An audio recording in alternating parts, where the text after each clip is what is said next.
Hi, I am doctor Gaurav Prakash, senior consultant orthopaedic surgeon. और आज हम एक बहुत ही कॉमन टॉपिक विटामिन डी के बारे में बात करेंगे।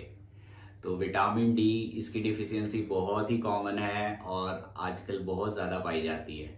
तो विटामिन डी की डेफिशिएंसी क्यों कॉमन है? एक तो है कि आपका सनलाइट का एक्सपोजर आजकल बहुत ही कम है। दूसरा है डाइट की हैबिट्स ऐसी है, और कभी कभी कुछ डिजीजेज जैसे इंटेस्टाइनल प्रॉब्लम्स में हो जाती है, या फिर कोई ओबीज पेशेंट है या उनकी बैरियाट्रिक सर्जरी हुई है, उनके में विटामिन डी की डेफिशिएंसी पाई जाती है। जब किसी को कुछ किडनी की प्रॉब्लम है या फिर लीवर की प्रॉब्लम है, इसमें भी विटामिन डी की डेफिशिएंसी हो जाती है।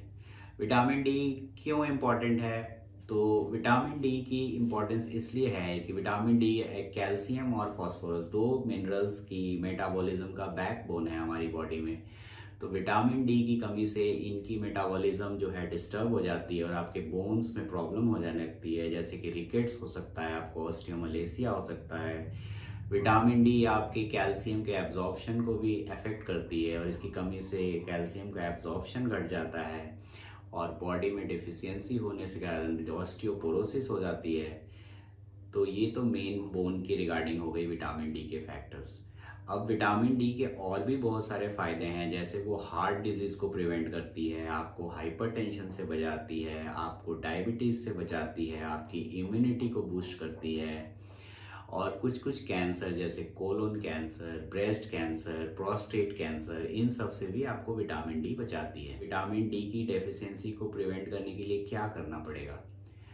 तो सबसे पहले तो कैसे जानेंगे कि आपको विटामिन डी कम है? तो आप देखेंगे यूजुअली जो विटामिन डी की डेफिशिएंसी के पेशेंट्स होते हैं, मूड चेंजेस बहुत ही कॉमन है एक प्रेजेंटेशन विटामिन डी की डेफिशिएंसी का। उसके बाद फटीग, आपको लगेगा आपको थकान हो जाती है, आपके बोन एंड जॉइंट्स में पेन लगेगा।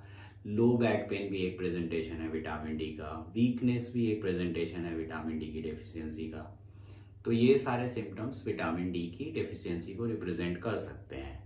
अब हमारे पास कोई इस तरह के पेशेंट आते हैं या फिर किसी और कारण से भी आते हैं, तो विटामिन डी की डेफिशिएंसी जब हम उनमें सस्पेक्ट करते हैं तो कैसे डायग्नोस करते हैं? उनका एक ब्लड टेस्ट कराते हैं सिंपल, जिससे उनमें विटामिन डी की जो क्वांटिटी है बॉडी में वो हमें समझ में आ जाती है, और उसके हिसाब से हम उसमें फर्दर कितनी विटामिन डी देनी है, कब तक देनी है, उसको हम अपने ट्रीटमेंट प्लान को फॉर्मुलेट करते हैं। आजकल बहुत सारे लोग ओवर द काउंटर ट्रीटमेंट करते हैं, दुकान से विटामिन डी के प्रॉब्लम्स की दवाइयाँ ले लेते हैं प्रॉब्लम्स को प्रिवेंट करने के लिए। तो इससे ओवर ट्रीट हो जाते हैं। हाइपर विटामिनोसिस डी एक बहुत ही डेंजरस कंडीशन है। तो इस तरह से आप विटामिन डी कभी ना लें, हमेशा अपने डॉक्टर के कंसल्टेशन में। वो कैसे आप अपनी बॉडी में विटामिन डी को बना के रखेंगे? तो सबसे इम्पॉर्टेंट है सनलाइट का एक्सपोजर। यूजुअली आप धूप में चले जाते हैं, लेकिन चूंकि आपके पूरे कपड़े आपने पहन रखे होते हैं, तो आपका जो एक्सपोजर है वो तो हुआ ही नहीं सनलाइट का। तो आपको अपने फोर आर्म को या अपने लेग्स को या अपने बैक को एक्सपोज रखना पड़ेगा। कितनी देर बैठेंगे सनलाइट में? तो 15 to 20 minutes on an average 3 times a week भी अगर आप सनलाइट में बैठते हैं तो आपको प्रॉपर विटामिन डी मिल सकती है।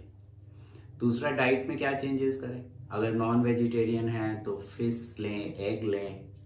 वेजिटेरियन है तो मशरूम ले सकते हैं, मिल्क ले सकते हैं, स्किम्ड मिल्क अवॉइड करना है।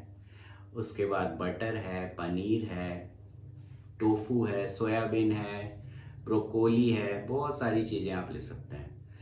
अगर आप नट्स की बात करें तो पीनट्स, वॉलनट्स, ये सब भी विटामिन डी के अच्छे सोर्स हैं। उसी तरह फ्रूट्स में पपाया और कीवी जो है विटामिन डी के गुड सोर्स हैं।